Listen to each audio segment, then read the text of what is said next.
আসসালামু আলাইকুম শিক্ষার্থী বন্ধুরা, প্রীতীয় শুভেচ্ছা জানিয়ে আজকের আলোচনা শুরু করছি।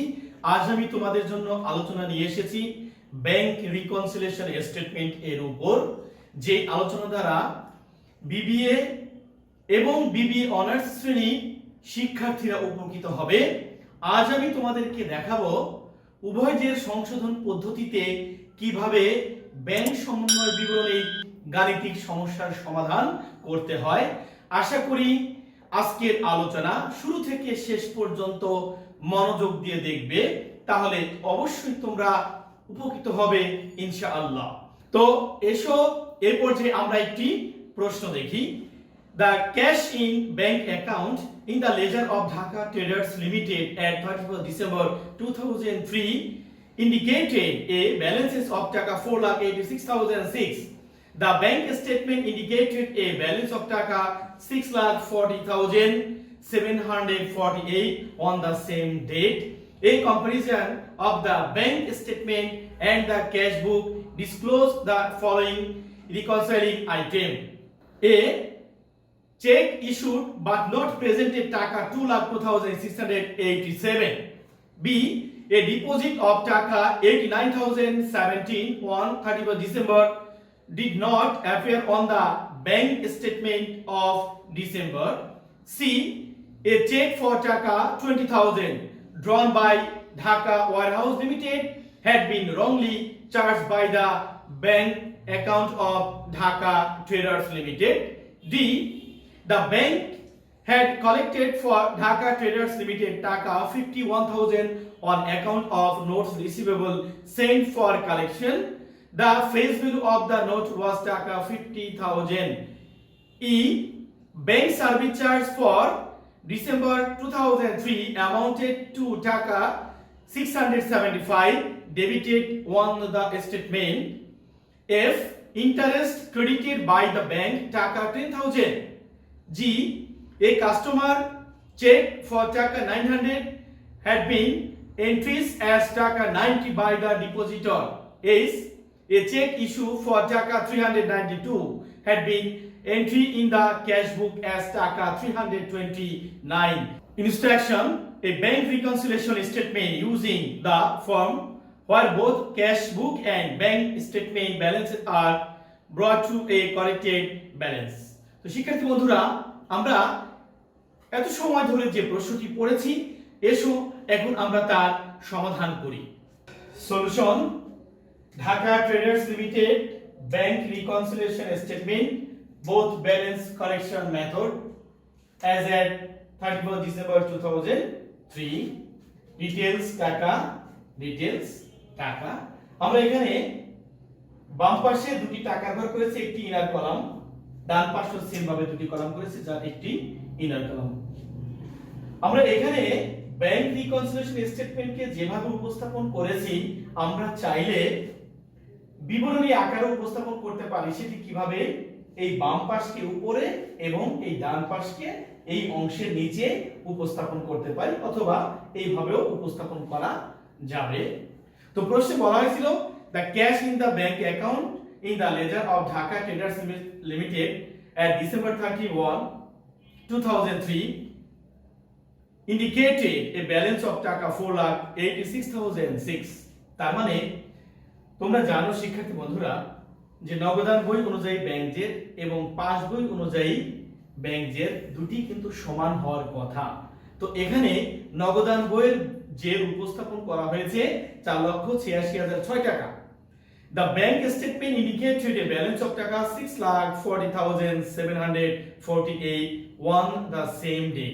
কিন্তু একই ডেটে ব্যাংক উপস্থাপন করেছে কত? লক্ষ্য করো, bank balance as per bank statement 6,40,748, balance as per cash বুক 4,86,006 টাকা। অর্থাৎ একই ডেটে দুটি হিসাবের যে দুই রকম দেখাচ্ছে, অথচ এই দুটি জেরই একই রকম হওয়ার কথা ছিল। এখন কি কারণে উভয় জেরের মধ্যে পার্থক্য দেখা যাচ্ছে? এখানে বলা হয়েছে a comparison of the bank statement and the cash book disclose the following reconciling item. নগদান বই এবং ব্যাংক বিবরণী যাচাই করে নিম্নোক্ত ভুলগুলা পাওয়া যায়। কি কি ভুল আছে? A cheque issue but not presented, টাকা 2,02,687, তার মানে 2,02,687 টাকার একটি চেক যা ইস্যু করা হয়েছে কিন্তু উপস্থাপন করা হয় নাই। ইস্যু করা হয়েছে কিন্তু উপস্থাপন করা নাই। তোমাদের অবশ্যই মনে রাখতে হবে, আমরা যে ব্যাংক রিকনসিলিয়েশন স্টেটমেন্ট তৈরি করছি সেটি হচ্ছে উভয়জের পদ্ধতিতে। আর তোমরা এর আগের লেকচারে জেনে গিয়েছো যে উভয়জের পদ্ধতি অনুসারে ভুলটা কার এটা আগে ফাইন্ড আউট করতে হবে। অর্থাৎ ভুলটা কি ব্যাংক করেছে না আমানতকারী করেছে। আমরা ডান পাশে কিন্তু আমানতকারীর বই উপস্থাপন করেছি আর বাম পাশে ব্যাংকের বই উপস্থাপন করা হয়েছে। তো এক্ষেত্রে যেহেতু উভয়জের পদ্ধতি, তাহলে ভুলটা যে করেছে, যদি ভুলটা আমানতকারী করে থাকে তাহলে শুধু আমানতকারী বই ঠিক করতে হবে। ভুলটা যদি ব্যাংক বিবরণীতে হয়ে থাকে তাহলে শুধু ব্যাংকের বইয়ে ঠিক করতে হবে। তো এখানে বলা হয়েছে 2,02,687 টাকার চেক ইস্যু করা হয়েছে কিন্তু উপস্থাপন করা হয় নাই। ইস্যু করা হয়েছে, উপস্থাপন করা হয় নাই। তাহলে ইস্যু করা হয়েছে বলতে কি বোঝাচ্ছে? আমানতকারী যখন তার পাওনাদারকে চেক ইস্যু করে থাকে তখন আমানতকারী তার ব্যাংক ব্যালেন্স থেকে উক্ত চেকের টাকা কমিয়ে দেয়, অর্থাৎ মাইনাস করে থাকে। আর পাওনাদার যখন উক্ত চেক ব্যাংকে উপস্থাপন করবে তখন ব্যাংক উক্ত আমানতকারী ব্যাংক ব্যালেন্স থেকে মাইনাস করবে। যেহেতু এখনো উপস্থাপন করা হয় নাই, অর্থাৎ উপস্থাপন যখনই পাওনাদার করবে তখনই কিন্তু ব্যাংক আমানতের হিসাবকে ডেবিট করে মাইনাস করবে। তাহলে এক্ষেত্রে কাজটি কে এখনো করে নাই? কাজটি করে নাই ব্যাংক। তাহলে এখানে দোষটাও কিন্তু ব্যাংকেরও নয়, কারণ এখনো পাওনাদার ওই চেকটি ব্যাংকে উপস্থাপন করেনি। তাহলে এই চেকটাকে আমরা কি করব? Balance as per bank statement, অর্থাৎ ব্যাংকের বই হতে আমরা check issue but not present অথবা এটিকে আউটস্ট্যান্ডিং চেক, যেটাকে বকেয়া চেক নামে উপস্থাপন করব এবং ব্যাংক ব্যালেন্স থেকে মাইনাস করব। এবং তোমাদের বোঝার সুবিধার্থে প্রত্যেকটি ট্রানজ্যাকশনের পাশে আমি নাম্বারিং করে দিয়েছি। যেমন এটি হচ্ছে এ নাম্বার, তাহলে তোমাদের খুঁজে পেতে সহজ হবে। বি নাম্বারে বলা হয়েছিল এ ডিপোজিট অফ টাকা 89,017 on 31st December did not appear on the bank statement of December, তার মানে 89,017 টাকা জমা করা হয়েছে কিন্তু এখনো ব্যাংক কি করে নাই? হিসাবভুক্ত করে নাই। জমা করা হয়েছে মানে কি? আমানতকারী 89,017 টাকা জমা করেছে। তো যখন আমানতকারী কোথায় জমা করেছে? ব্যাংকে।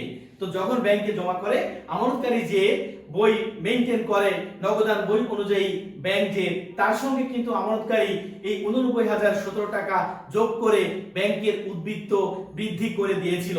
এখন ব্যাংক যেহেতু এখন এই এন্ট্রি পোস্টিং দেয়নি, তাহলে ব্যাংক এখন কি করবে? ব্যাংক তার কাছে আমানতকারী যে আছে তার সঙ্গে এই 89,017 টাকা যোগ করবে ডিপোজিট ইন ট্রানজিট নামে। আর এই এন্ট্রিটা ছিল বি নাম্বারে, 89,017 টাকা এই ব্যালেন্সের সাথে যোগ করে দিতে হবে। সি এ চেক ফর টাকা 20,000 drawn by Dhaka warehouse limited. শিক্ষার্থী বন্ধুরা তোমরা মনোযোগ দিয়ে লক্ষ্য করো, আমরা হিসাব করছি ঢাকা ট্রেডার্স লিমিটেড এর, কিন্তু এ চেক ফর টাকা 20,000 drawn by Dhaka warehouse limited, তার মানে 20,000 টাকার একটি চেক ইস্যু করেছে বা অঙ্কন করেছে কে? Dhaka warehouse limited. had been wrongly charged by the bank account of Dhaka traders limited, তার মানে ব্যাংক কি করেছে? ঢাকা ওয়্যারহাউস লিমিটেডের চেক যা ইস্যু করেছিল ঢাকা ওয়্যারহাউস লিমিটেড, কিন্তু ব্যাংক কি করেছে? ঢাকা ট্রেডার্স লিমিটেডের অ্যাকাউন্টে চার্জ করেছে। চার্জ করা মানে কি? তার ব্যাংক অ্যাকাউন্ট থেকে কমিয়ে দিয়েছে। তাহলে ভুলটা কে করেছে? ভুলটা করেছে ব্যাংক। তাহলে ব্যাংকের বই ঠিক করতে হবে। কি করতে হবে? ব্যাংক যেহেতু ঢাকা ট্রেডার্স লিমিটেডের অ্যাকাউন্টে চার্জ করেছে, অর্থাৎ ঢাকা ট্রেডার্স লিমিটেডের ব্যাংক অ্যাকাউন্টকে ডেবিট করে কমিয়ে দিয়েছিল, তাহলে এখন কি করতে হবে? ব্যাংকের বইয়ে যে ব্যালেন্স আছে তার সঙ্গে রং চেক বাই ব্যাংক নামে যোগ করে দিতে হবে। এবং এখানে নাম্বারিং করা হয়েছে সি, দ্যাট ইজ এই ট্রানজ্যাকশনটা কোথা থেকে এসেছে? সি নাম্বার থেকে। D the bank had collected for Dhaka Traders Limited টাকা 51,000, ব্যাংক ঢাকা ট্রেডার্স লিমিটেডের জন্য 51,000 টাকা আদায় করেছে on accounts of notes receivable কোত্থেকে আদায় করেছে? প্রাপ্য বিল হতে, ফর সেন্ট ফর কালেকশন, যেটা পাঠানো হয়েছিল আদায়ের জন্য। The face value of the note was taka 50,000। তার মানে ব্যাংক ঢাকা ট্রেডার্স লিমিটেডের পক্ষে 51,000 টাকা আদায় করেছে প্রাপ্য বিলের বিপরীতে, যার অভিহিত মূল্য বা ফেস ভ্যালু ছিল 50,000 টাকা। তার মানে কি 50,000 টাকার বিপরীতে ব্যাংক আদায় করেছে 51,000 টাকা, তার মানে 1,000 টাকা বেশি আদায় করেছে। এই 1,000 টাকা আমানতকারীর জন্য হচ্ছে সুদ আয়, অর্থাৎ ব্যাংক কি করেছে? আমানতকারীর হিসাবকে 51,000 টাকা দ্বারা ক্রেডিট করে বৃদ্ধি করেছে। তাহলে এখন কি করতে হবে? ব্যাংক যে কাজটা করেছে সেটি ঠিক করেছে, কিন্তু আমানতকারী তার বই এখনো পোস্টিং দেয়নি। তাহলে এই এন্ট্রির জন্য ঠিক করতে হবে কার বই? আমানতকারীর বই। কি করতে হবে? আমানতকারী নগদান বই অনুযায়ী যে ব্যাংক যে আছে তার সঙ্গে 51,000 যোগ করতে হবে, কিন্তু এখানে দুটি শিরোনাম ব্যবহার করতে হবে। দেখো আমরা লিখেছি collection by bank from notes receivable, এটা আসছে প্রত্যেককে ডি নাম্বার ট্রানজাকশন থেকে। ফেস ভ্যালু আর প্রিন্সিপাল ভ্যালু 50,000, তাহলে 50,000 টাকা এগেইনস্টে আদায় করেছে 51,000, ওই 1,000 টাকা হচ্ছে অতিরিক্ত ইন্টারেস্ট ইনকাম নামে যোগ করতে হবে। তাহলে প্রিন্সিপাল অ্যামাউন্ট বা ফেস ভ্যালু 50,000, ইন্টারেস্ট রেভিনিউ আর ইনকাম 1,000, দুটি যোগ করলে 51,000 হবে। E number, bank service charge for December 2003 amounted to টাকা 675 ডেবিটেড অন দ্য স্টেটমেন্ট। তার মানে ব্যাংক কি করেছে? 2003 সালের ডিসেম্বরে 675 টাকা দ্বারা ব্যাংক চার্জ হিসাবে আমানতের হিসাবকে ডেবিট করেছে। তাহলে ব্যাংক আমানতের হিসাবকে ডেবিট করা মানে কি? আমানতকারী ব্যাংকে জমা টাকা কমে গিয়েছে। তাহলে ব্যাংক কিন্তু কাজটা ঠিকই করে ফেলেছে, বাট আমানতকারী এখনো কাজটা সম্পূর্ণ করেনি। তাহলে আমানতকারী কি করবে? এখন আমানতকারী বইয়ে যে ব্যালেন্স আছে ব্যাংকের ব্যালেন্স, তা থেকে মাইনাস করতে হবে সার্ভিস চার্জ নামে, এবং এটি কোথা থেকে আসছে? ই নাম্বার ট্রানজাকশন থেকে 675। F interest credited by the bank টাকা 10,000, interest credited by the bank টাকা 10,000। তার মানে ব্যাংক সুদ বাবদ 10,000 টাকা দ্বারা ক্রেডিট করেছে। ক্রেডিট করা মানে কি? ব্যাংক ক্রেডিট করেছে বলতে আমানতকারী হিসাবকে ক্রেডিট করেছে। ব্যাংক যখন আমানতকারী হিসাবকে ক্রেডিট করে তার মানে ব্যাংকের দায় বেড়ে যায়, আর আমানতকারী ব্যাংকে জমা টাকা বেড়ে যায়, অর্থাৎ আমানতকারী সম্পদ বাড়ে। কিন্তু আমানতকারী এখনো এই কাজটি সম্পূর্ণ করে নাই, বাট ব্যাংক কিন্তু অলরেডি হিসাবভুক্ত করে ফেলেছে। এখন কি করতে হবে? আমরা এখন এই এন্ট্রির জন্য আমানতকারীর বইয়ে যে নগদান বই অনুযায়ী ব্যাংক উদ্বৃত্ত আছে তার সঙ্গে ইন্টারেস্ট ইনকাম বা রেভিনিউ নামে 10,000 যোগ করে দিব, এবং এই হিসাবটি আসছে এফ নাম্বার ট্রানজাকশন থেকে। জি, a customer check for টাকা 900 had been entered as টাকা 90 by the depositor। কাস্টমার থেকে 900 টাকার একটি চেক পাওয়া গিয়েছে, কিন্তু জমাদানকারী বা আমানতকারী কি করেছে? 90 টাকা তার বইতে হিসাবভুক্ত করেছে। তাহলে আমানতকারী যখন তার কাস্টমারদের নিকট থেকে চেক পায়, এই চেকটি আদায়ের জন্য সে ব্যাংকে জমা করে। তো ব্যাংকে জমা করার পূর্বেই সে কি করে? নগদান বই অনুযায়ী যে ব্যাংক উদ্বৃত্ত থাকে তার সঙ্গে যোগ করে দেয়। তাহলে আমানতকারী কত যোগ করেছে? 900 টাকার পরিবর্তে 90 টাকা। এখানে কিন্তু উল্লেখ করা হয় নাই ব্যাংক কত টাকা ক্রেডিট করেছে। তার মানে ব্যাংক কিন্তু সঠিক কাজটি করে ফেলেছে। তাহলে আমানতকারী 900 টাকার পরিবর্তে 90 টাকা লিখেছে, যেখানে 900 টাকা লেখার কথা 90 টাকা লিখেছে। তার মানে 810 টাকা আমানতকারী ব্যাংক উদ্বৃত্ত কম দেখিয়েছে। তাহলে এখন কি করতে হবে? ভুলটা হচ্ছে শুধু আমানতকারী। এজন্য আমরা আমানতকারীর বইয়ে নগদান বই অনুযায়ী যে ব্যাংক উদ্বৃত্ত আছে তার সঙ্গে 810 টাকা যোগ করে দেব। কি নামে? error in recording customer check 900 minus 90, that is 810। এবং এই হিসাবটি আসছে কোথা থেকে? জি নাম্বার ট্রানজাকশন থেকে। H A cheque issue for টাকা 392 had been entered in the cash book as টাকা 329। তার মানে 392 টাকার একটি চেক ইস্যু করা হয়েছে। ইস্যু করা বলতে কি বোঝাচ্ছে? তার মানে আমানতকারী তার পাওনাদারদেরকে দিয়েছে কত টাকা? 392 টাকার চেক, কিন্তু ক্যাশ বুকে সে 329 টাকা লিখেছে।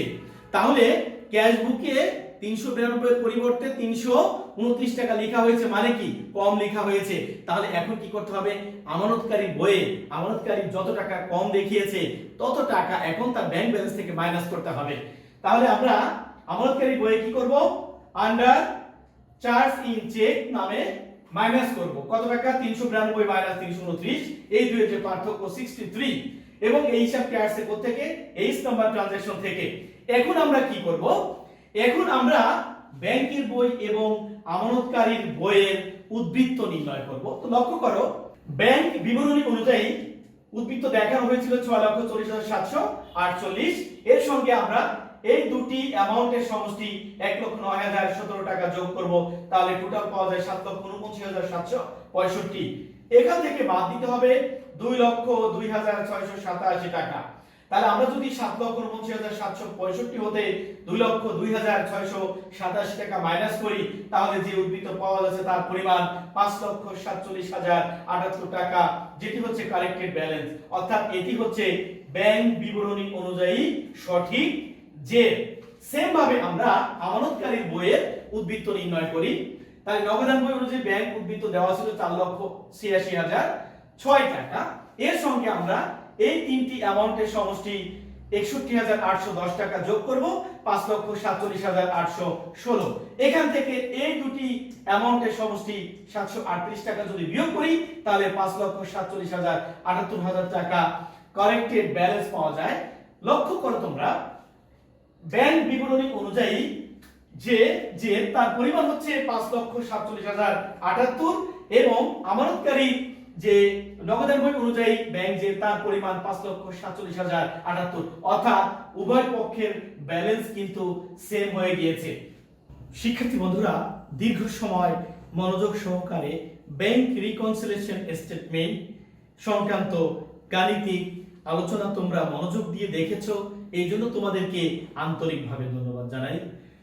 তোমাদের জন্য অন্য কোনো অধ্যায়ের গাণিতিক আলোচনা নিয়ে শীঘ্রই আসছি। ততদিনে করোনাকালীন সময়ে বাসায় থেকো, পরিবারের সদস্যদের নিয়ে নিরাপদে থেকো, সুস্থ থেকো। আর যাচ্ছি, তবে শীঘ্রই আসছি। আল্লাহ হাফেজ।